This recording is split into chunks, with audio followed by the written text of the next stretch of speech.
Semaine horribilis. Ce vendredi 25 octobre 2024 est à marquer pour moi d'une pierre noire. Une triste journée. Journée de deuil où l'on met en terre l'un de mes meilleurs amis, que dis-je, un frère si proche, un complice. Celui qui, il y a quelques jours seulement, après l'interview que le président Laurent Gbagbo m'a accordée à Abidjan, me conseillait de faire attention à moi, de mesurer les risques que je prends avec l'orientation éditoriale particulièrement indépendante et disruptive d'Infomédia, de quitter le territoire ivoirien avant de la diffuser.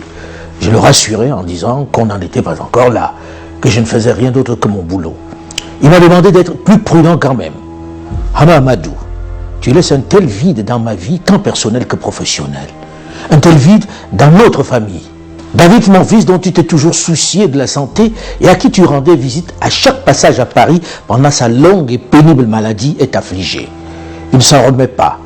Il met ma fille, dont tu étais le héros, et qui pendant toute son enfance te demandait à chaque fois les conseils pour devenir présidente de la République, est malheureuse. Son idole est partie si tôt, sans prévenir, sans avoir été à ce poste de président qu'il méritait largement selon elle. Trop d'injustices ont empêché que tu le sois, pourtant tu étais certainement, du moins pour moi, pour elle et des millions de Nigériens, le plus doué et le mieux outillé pour occuper cette fonction. Ceci n'engage que moi qui t'ai bien connu. Ami que tu es allé il y a une vingtaine d'années, malgré ta fonction de Premier ministre en compagnie de Pelé, Karda Aboubakar, Omar Tchiana et Mohamed Ben Dahan pour demander sa main pour moi à ses parents à Yantala, dans la pure tradition nigérienne musulmane, est inconsolable.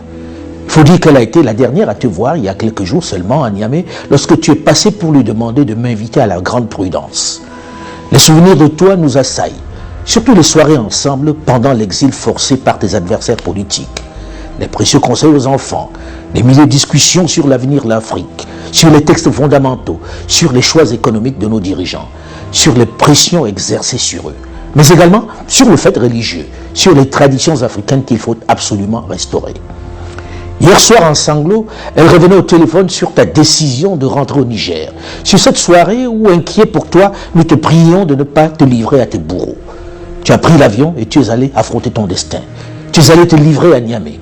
Tant tu aimais ce pays, tant tu étais prêt à te sacrifier pour ce vaste ensemble sahédien qui pour toi valait plus que tout. Tes bourreaux ne t'ont pas épargné. Mais je vais faire comme toi. Je vais copier la stratégie que tu avais adoptée ces dernières années. S'abstenir de parler d'eux.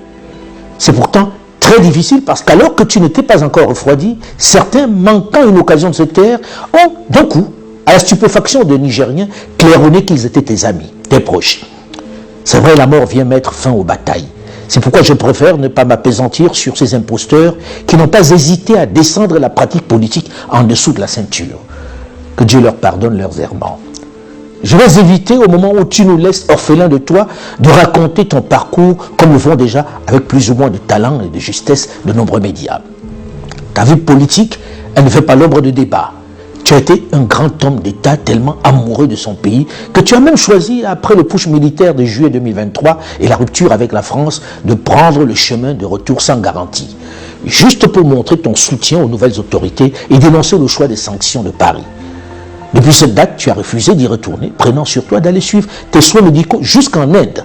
Je ne veux pas répéter, comme presque tous, même tes pires détracteurs, le rôle de premier plan que tu auras joué au plus haut niveau au Niger.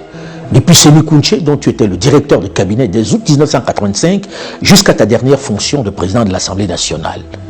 Je ne vais pas non plus revenir sur la prison où on t'a embastillé pour des accusations folles qui t'insupportaient, tellement c'était grotesque. Trafic d'enfants. Une accusation que reprenaient sans vergogne en cœur certains médias à la solde de tes ennemis. Je me garde de m'étendre sur les élections de 2015 que malgré ton enfermement à la prison de Filengue, tu as gagné. Mais qu'on t'a honteusement et grossièrement volé avec la complicité d'ailleurs de certains de tes amis qui t'accusaient d'être trop suffisant et dictatorial. Il y a tellement de choses à dire qui me font regretter le fait que nous ayons commis la même faute que toi et moi reprochions souvent à nos parents aînés qui repoussaient toujours à plus tard le moment de rédiger leur mémoire. Tu pars avec tant de choses, tant d'informations précieuses. Tu es la bibliothèque qui vient de brûler dont parlait Amadou Hampâté-Bâ, qui pourra désormais parler sans risque de se tromper de certains choix stratégiques de Sékou Touré, le président dont tu as été le proche collaborateur. Pour ne parler que de lui. Je me promets, si Dieu m'en donne la force et la santé, de te consacrer très professionnellement, sans complaisance, un documentaire qui fasse mieux connaître le grand homme que tu as été pour le Niger. J'ai beaucoup parlé de moi. Je dois mentionner l'émotion que ton départ a suscité à travers le pays. Harry qui m'a appelé pendant que j'étais dans l'avion, juste après que tu sois passé dans l'autre monde, celui des ancêtres, est inconsolable. Si tu peux m'aider à essuyer ses larmes et à lui faire comprendre que tu veilleras de là-haut sur elle. Ismaël, ton fils, qui physiquement comme moralement est ton portrait, malgré la douleur, a la lourde charge, l'immense responsabilité d'apaiser, de consoler toute cette famille, de veiller sur elle. Hadiza, ta seconde épouse, récemment affligée par la disparition de son père, est elle aussi déboussolée. Tu étais la seule famille qui lui restait et elle ne sait plus à quel sein se vouer, vers qui se tourner.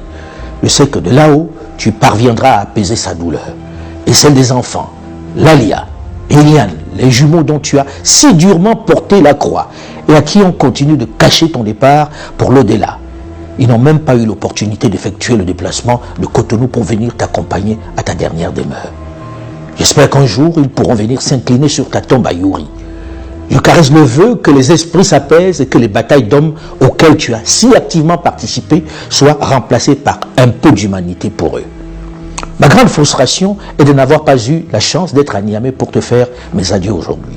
Pour une fois, j'ai regretté qu'au Niger, on ne fasse pas comme chez nous les Bantous, en gardant un peu plus la date des au revoir pour donner le temps aux proches d'y être. Mais qui suis-je pour avoir une telle prétention?